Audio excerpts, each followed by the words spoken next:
Ito ang dahilan bakit masustansya ang soup na ito. Kung hanap mo ay masustansya at comforting na sabaw, ito na. Ang pork at chicken feet rich in collagen, good for joints, skin at pang-repair ng katawan. Corn naman, may fiber at natural sweetness para sa digestion at energy.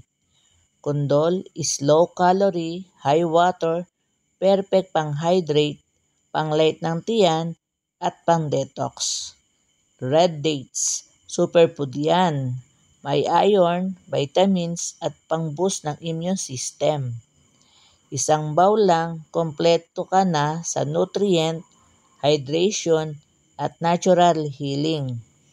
Maganda rin ito sa cold weather at healthy diet. Mura, healthy, at swak sa pamilya. Try this wellness soup today. Happy watching, everyone!